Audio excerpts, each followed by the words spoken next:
Bismillahirrahmanirrahim. Kıymetli halkımız, elhamdülillah biz Müslümanız. Ve dolayısıyla bütün hayatımızın Allahu Teala'nın rızası doğrultusunda olması lazım. Peygamber Efendimiz sallallahu aleyhi ve sellem'in sünnetine uygun olması lazım. Ama maalesef gün geçtikçe manevi değerlerimizden uzak duruyoruz, uzaklaşıyoruz. Bu da beraberinde büyük musibetler getiriyor.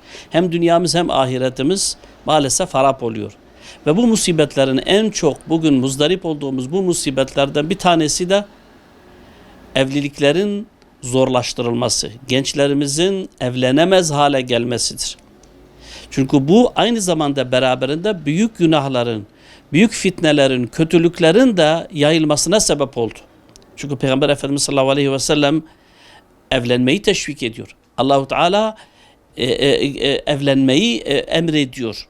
Dolayısıyla dinimizin bu talimatlarına, bu emirlerine yeterince sahip çıkmadığımız için ve bunu yaparken de yine İslami bir çerçeveye, usule riayet etmediğimiz için maalesef çok büyük sıkıntılar yaşıyoruz.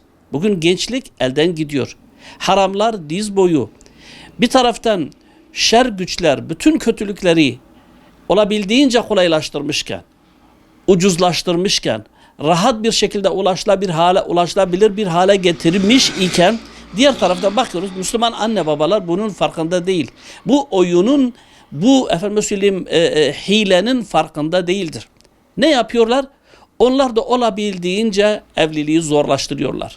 İşte bu kadar altın alacaksın, bu kadar çeyiz alacaksın, ayrı ev tutacaksın, şunu yapacaksın. Bu ne? Dünyevi şeylerle adeta bir gencin kolunu kanadını kırıyorlar. Bugün gençler evlenmeye cesaret edemiyor. Bugün gençlerde bu özgüven diye bir şey kalmamıştır. Açık açık söylüyorlar. Biz nasıl evlenelim? Hangi maaşla evlenelim? Evlenebilmemiz için bu kadar sermaye sahip olmamız lazım. Hadi diyelim ki evlendik, bu sefer bu evliliği nasıl devam ettireceğiz? Gibi korkularla evlenmekten korkal hale gelmiştir. Evlenmeyince ne oluyor? Sabahtan akşama kadar elinde telefon, internet, her türlü teknolojiyle olabildiğince haramlar içerisinde yaşıyor. Ve hem kendisine, hem aile şerefine, hem kendi şerefine, hem dinine zarar veriyor. Bütün bunların sebebi de emin olun bu şartları zorlaştıran anne babalardır. Bu evliliği bu hale getiren anne babalar bu gençlerin günahından sorumludur. Kız olsun erkek olsun bu tür sebeplerden dolayı evlenemeyen gençlerin yaptığı bütün günahların ortağıdır anne babalar. Bunu kesinlikle unutmayın. Siz sabahtan akşama kadar namaz da kılsanız, ibadet de yapsanız, ne yaparsanız yapın. Eğer gençleriniz bu sebepten dolayı maneviyatından uzaklaşıyorsa, günahın içerisinde bocalıyorsa bilin ki o günahın ortağısınız. Bu büyük bir tehlikedir. Diğer taraftan bakıyoruz ki bu sefer evlenenler ne oluyor? 3-5 gün sonra, 3-5 ay sonra bir bakıyorsun. Bu sefer onlar da boşanmayla uğraşıyorlar. Yani aslında evlilik ibadet bir ibadettir. Ve ibadet ruhu ile yapılmadığı için de bu sefer çabucak bir yıkılmaya yüz tutuyor. Bugün boşanmak için mahkemelerin kapısında bekleyen veya efendim şurada burada sulh kapılarında bekleyen ailelerin evlenecek olan ailelerde çok daha fazladır. Yani gençlerimiz bir taraftan evlenemiyor, diğer taraftan evlenenler de evliliği sürdüremiyorlar.